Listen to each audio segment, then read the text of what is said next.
പള്ളിമതിലകത്തെ ഇലഞ്ഞിമരച്ചോട്ടിൽ ശ്രീകൃഷ്ണ ദർശനത്തിനായി കാത്തിരുന്ന കോഴിക്കോട് സാമൂതിരി മാനവേദന മുന്നിൽ ഉണ്ണികൃഷ്ണൻ അവതരിച്ചു. ഭക്തിയോടെ ആലിംഗനത്തിനായി ആഞ്ഞ രാജാവിനു മുന്നിൽ നിന്ന പൊടുന്നനെ ഭഗവാൻ അപ്രത്യക്ഷനായി. ശ്രീകൃഷ്ണ ദർശനത്തിനായി വില്ലുമംഗലം സ്വാമിയോട് അപേക്ഷിച്ച സാമൂതിരിക്ക് ഒരു വേള ദർശനം തരാനേ പറഞ്ഞിട്ടുള്ളൂവെന്ന അശരീരി അവിടെ മുഴങ്ങിക്കേട്ടു. മാനവേദ രാജാവിന് അവിടെ നിന്നൊരു പീലി തിരുമുടി കയ്യിൽ കിട്ടിയെന്നും ആ പീലി തിരുമുടി കൊണ്ട് കൃഷ്ണന്റെ കിരീടമുണ്ടാക്കിയെന്നും അതുപയോഗിച്ച് അഭിനയിക്കത്തക്കവണ്ണം കൃഷ്ണഗീതി എന്ന കാവ്യം രചിക്കപ്പെട്ടുവെന്നുമാണ് ഐതിഹ്യം. കൃഷ്ണഗീതിയിൽ നിന്നുടലെടുത്ത കലാരൂപമാണ് കൃഷ്ണനാട്ടം. കോഴിക്കോട് സാമൂതിരിയുടെ കൃഷ്ണനാട്ടത്തെക്കുറിച്ച് 8 ദിക്കിലും തൂതുകൾ പരന്നു. പുതിയ കലാരൂപത്തെക്കുറിച്ച് കേട്ടറിഞ്ഞ സാക്ഷാൽ കൊട്ടാരക്കര തമ്പുരാൻ കൃഷ്ണനാട്ടം കളിക്കുവാൻ കലാകാരന്മാരെ അയച്ചു തരണമെന്ന ആവശ്യം സാമൂതിരിയെ അറിയിക്കുന്നു. എന്നാൽ തെക്കുള്ളവർക്ക് കൃഷ്ണനാട്ടം കണ്ട് രസിക്കുവാനുള്ള കഴിവില്ലെന്ന് പറഞ്ഞ മാനവേദൻ അത് നിരസിച്ചു അത്രേ. അതിൽ അഭിമാനിതനായ കൊട്ടാരക്കര തമ്പുരാൻ കൃഷ്ണനാട്ടത്തിന് പകരമായി രാമനാട്ടം നിർമ്മിച്ചു. ഈ രാമനാട്ടമാണ് പിൽക്കാലത്ത് കഥകളിയായി പരിണമിച്ചത്. ആദ്യകാലങ്ങളിൽ ഈ കലാരൂപം അരങ്ങേറിയിരുന്ന മഹാക്ഷേത്രമാണ് പടിഞ്ഞാറ്റിൻകര മഹാദേവ ക്ഷേത്രം.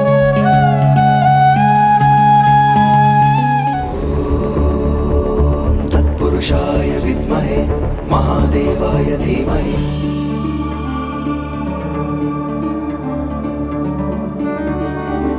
നൂറ്റാണ്ടുകളുടെ ചരിത്രമുള്ള അതിപുരാതനമായ ക്ഷേത്രം കൊട്ടാരക്കര തമ്പുരാക്കന്മാരുടെ കാലത്താണ് നിർമ്മിക്കപ്പെട്ടത്. കൊട്ടാരക്കര ശ്രീ മഹാഗണപതി ക്ഷേത്രത്തിന്റെ പടിഞ്ഞാറു ഭാഗത്ത് സ്ഥിതി ചെയ്യുന്ന ക്ഷേത്രം കേരളത്തിലെ 108 ശിവക്ഷേത്രങ്ങളിൽ ഏറ്റവും പ്രാധാന്യമേറിയതാണ്. വൈഷ്ണവാംശഭൂതനായ ശ്രീ പരശുരാമനാണ് ഇവിടെ ലിംഗപ്രതിഷ്ഠ നടത്തിയത് എന്നാണ് വിശ്വാസം. ക്ഷേത്രത്തിലെ പ്രധാന പ്രതിഷ്ഠകൾ പരമശിവനും പാർവതീദേവിയുമാണ്. ശിവഭഗവാൻ പടിഞ്ഞാറു ഭാഗത്തേക്കും പാർവതീദേവി കിഴക്കുഭാഗത്തേക്കും അനഭിമുഖമായി ഒരേ ശ്രീകോവിലിനുള്ളിൽ കുടികൊള്ളുന്നു എന്ന പ്രത്യേകതയും പടിഞ്ഞാറ്റിൻകര ക്ഷേത്രത്തിനുണ്ട്. 14-ാം നൂറ്റാണ്ടുവരെ കിളിമാനൂരിനടുത്ത് കുന്നുമേലായിരുന്നു ഇളയിടത്ത് സ്വരൂപത്തിന്റെ ആസ്ഥാനം. പിന്നീട് ഇത് കൊട്ടാരക്കരയിലേക്ക് മാറുകയായിരുന്നു. അന്ന് നെടുമങ്ങാടും കൊട്ടാരക്കരയും പൂർണ്ണമായും തിരുവനന്തപുരം, പത്തനാപുരം, ചെങ്കോട്ട തുടങ്ങിയ പ്രദേശങ്ങൾ ഭാഗികമായും ഇളയിടത്ത് സ്വരൂപത്തിന്റെ ഭാഗമായിരുന്നു. തിരുവിതാംകൂർ മഹാരാജാവ് അനിഴം തിരുനാൾ മാർത്താണ്ഡവർമ്മയുടെ കാലത്തോളം ഇത് തുടർന്നു പോന്നു. കൊട്ടാരക്കരയിലെ ആദ്യ കൊട്ടാരം പണിതീർത്തത് വേണാട്ടരജനായിരുന്ന ഉദയമാർത്താണ്ഡവർമ്മയായിരുന്നു. അന്നു തൊട്ടേ ഇളയിടത്ത് സ്വരൂപം നിയന്ത്രിച്ചിരുന്ന ക്ഷേത്രമായതിനാൽ പടിഞ്ഞാറ്റിൻകര മഹാദേവന് ഇളയിടത്തപ്പൻ എന്ന വിശേഷണമാണുള്ളത്.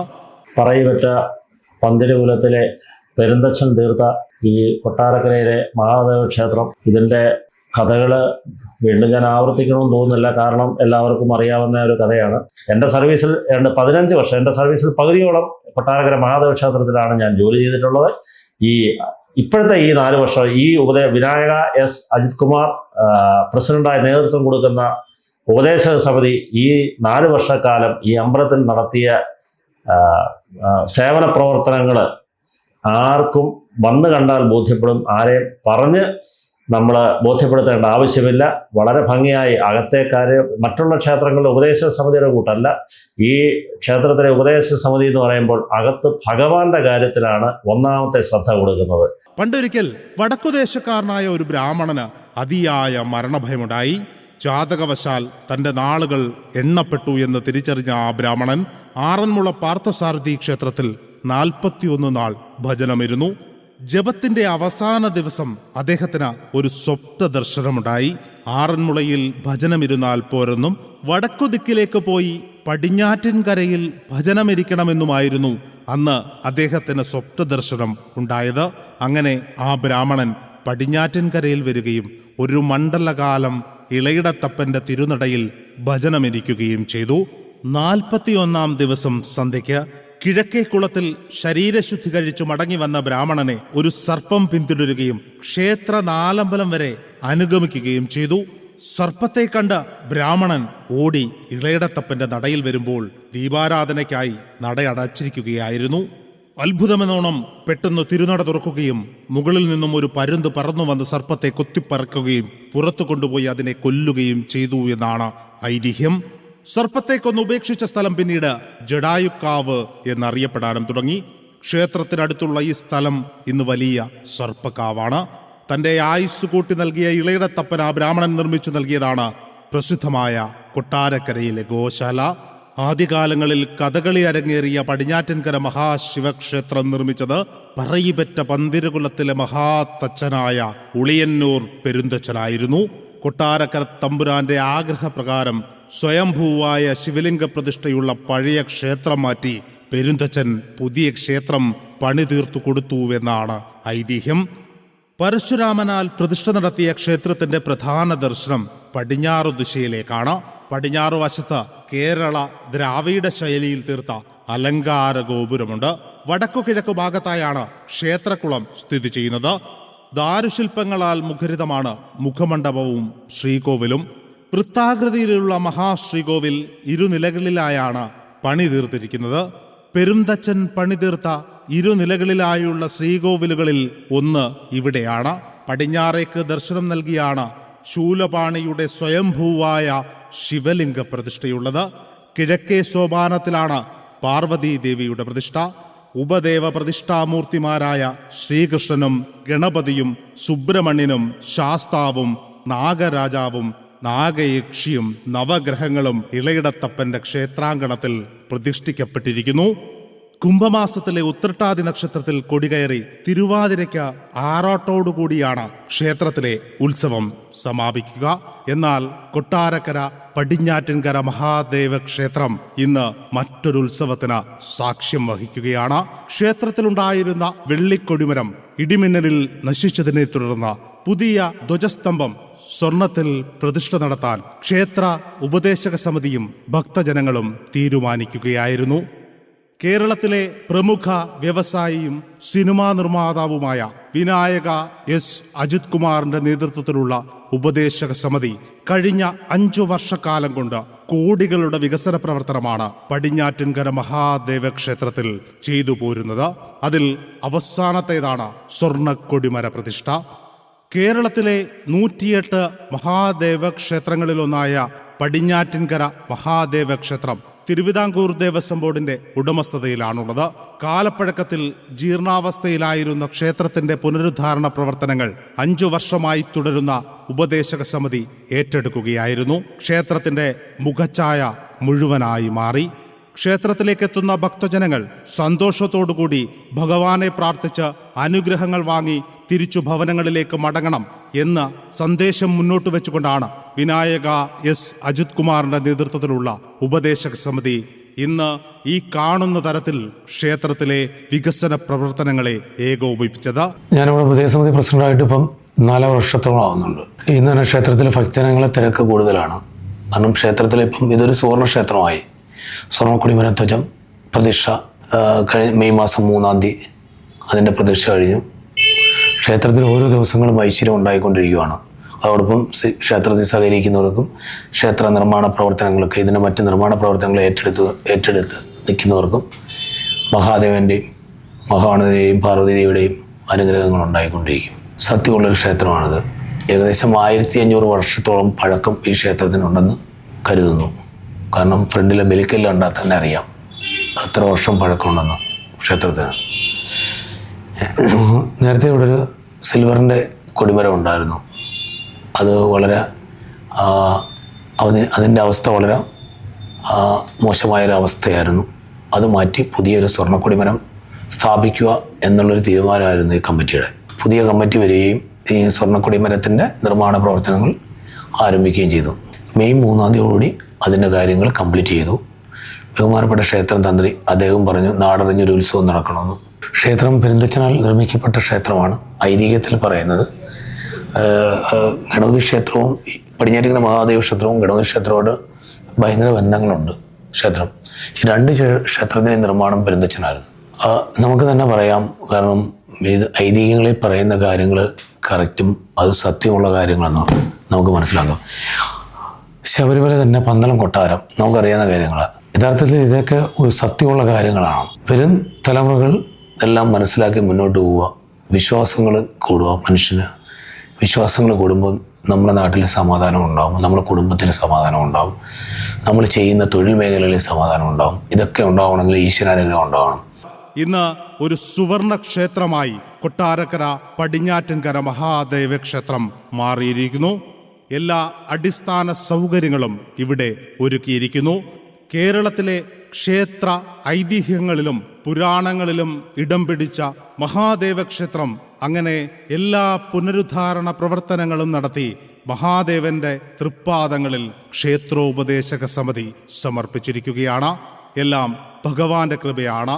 ഭഗവാനിൽ അർപ്പിച്ചുകൊണ്ട് ചെയ്യുന്ന കർമ്മങ്ങളെല്ലാം ഭഗവാൻ സ്വീകരിക്കുകയും അതിൻ്റെ ഐശ്വര്യം ഈ നാടിനും നാട്ടുകാർക്കും തിരിച്ച് 10 മടങ്ങായി നൽകും എന്നതാണ് ക്ഷേത്രോപദേശക സമിതിയുടെ ഭാരവാഹികൾ പങ്കുവയ്ക്കുന്നത്.